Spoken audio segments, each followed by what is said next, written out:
Hi, my name is Frankie. Thank you for listening to my mom. I never listen.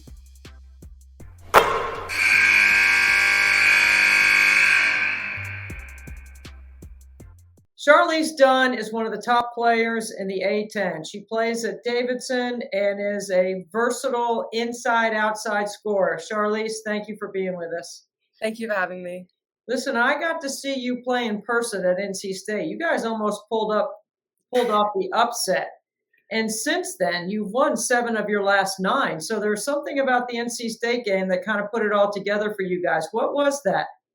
Yeah, I think NC State, we really came together as a team in that game. I think it was kind of exciting. I think up until that point, we actually hadn't had a full squad playing yet. I missed a few games at the start, and we just had people in and out. But that was the first game that we actually had everyone back, and I think that we really have gelled since then. So yeah. I mean, no kidding. I mean, it was a one-possession game into the last couple of minutes. It was a very highly contested game, and I was there in person. I wasn't working. I was just watching the game. I was in town, and I really enjoyed watching you play because I can see what kind of competitive spirit you have. And your team, full, is a really good basketball team. You can see why you guys are starting to come together. When you play the teams that are in the power leagues, and you've had a tough schedule because Coach Folks puts a good schedule together, where does your confidence come from to be able to compete at that level? Yeah, I think playing against those, Power 5 teams or Power 4 teams, it really gives us the confidence. I think that, we can win any game of basketball, and I think going against those tougher teams in the non-conference really proves that to us and, gives us the confidence going into conference. So I love that we get a tough schedule in non-conference. I think it really sets us up well. Yeah, I like to see that kind of competition because I think it's an opportunity for dreams to be fulfilled, right? I mean, it's an opportunity to play somebody a little bit better. But you've played at Virginia Tech, so you know what I'm talking about. You've had that experience. The race in the A10 is competitive. This is a 2-bid league this year. You have been a part of some really competitive games so far. What would you say about the league? Every game is such a battle. I mean, you've got to show up every day. Every team is so good, and it literally just depends on who shows up on the day. So it's exciting. Literally just depends on who shows up on the day. They're all so good. Well, you have certainly enjoyed playing against George Mason recently because you dropped 32 on him, and it was an inside-outside performance. It really was a beautiful game played by you and your teammates. What were you doing that day? 32, that's a big number. What happened? Thank you. Yeah, I had a bit of a slow start, but I made a few layups, got it going. 20 points in the third quarter, 20 points in one quarter. That's a lot of hoop. Yeah, I was kind of feeling myself at that point. But, just kind of got my confidence going. I had a bit of a slow start, but once I saw it going in, I was feeling good. So, it was a tough one. It would have been a great win, but I'm excited that we get to play them again. At 6'2", with the ability to shoot the ball like you do, but the versatility you have to invert inside and play off the bounce, at what point during your youth basketball experience did you realize that you had a 3-level scoring skill set and that you could, keep building on it? Yeah, I think probably under 14s was because when I was younger, I was kind of taller than everyone, and I just played as more of a center. And then when it got to under 14s, I realized, I do have some guard skills. So I think it was kind of then that I realized I'm not just a post player, I can do more than that. And since then I've been grateful. I've had some really awesome coaches that have helped me develop that. Cool. Yeah. Cool. Tell us a little bit about growing up in Australia and the way you learned basketball, which could or could not be different than the way we learned it here in the States. Yeah, I think we play pretty positionless back home, which I think has helped. And I think especially at Davidson with how we play, it's really made it a smooth transition. But I would just say the positionless basketball, I wasn't just set in the post or set out on the 3-point line. They developed a bit of everything, which I think has really helped me. So let's talk about positionless and what you just said about the way Davidson plays, because there is a certain way that you play. It's very much unselfish. It's good to great in terms of shots. It's moving the basketball, playing inside out. I mean, it's kind of the way you want to play, right? So it's fun like that, especially when you're healthy. Yeah, no, I love it. And it's like, it's also great because, yeah, it's like we're always looking for the one more. Like, it's not a one-man show. Like, we've got so many awesome players, and like, yeah, it could literally be anyone's night. It's a lot of fun. It's very selfless. Well, you're not the only Australian on the team. You got a few other teammates that are from Yeah. other countries and from Australia. I mean, what's that like when you guys come together? Is there anything unique and special about it, or is it just a blend that just happens because you all love the game?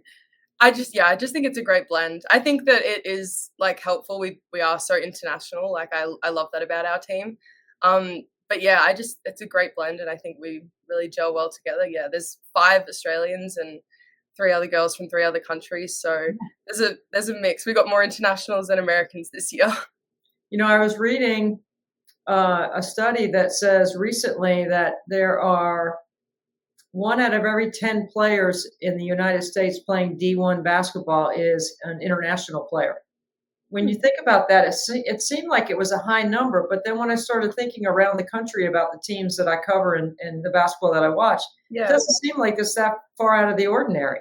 Yeah, I mean, I guess on average, because then I guess you've got some teams like Davidson and we have 8, and then yeah, but that's interesting. I hadn't heard of that before. But Yeah, it just I found it kind of cool. Like, yeah, I didn't play in college with any players that were international players, but I'm guessing that it's got to be fun to learn about other countries and other ways that kids grew up. You know, maybe same or different. I just think it's kind of cool. It's part of the whole college experience, right?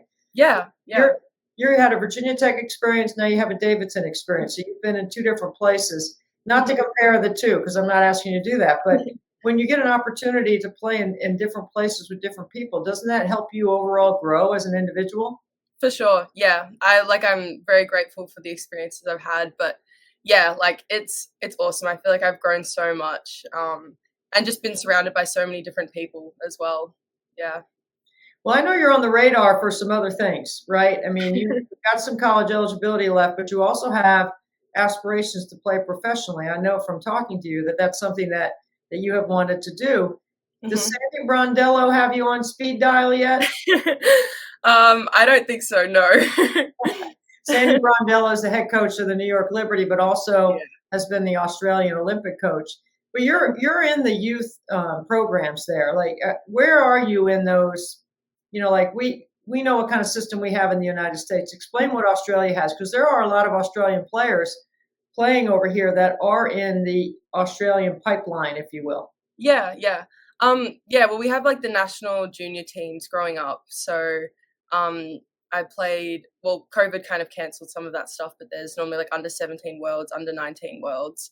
And then after that, it's the next step is basically like the Opals, the Olympic squad.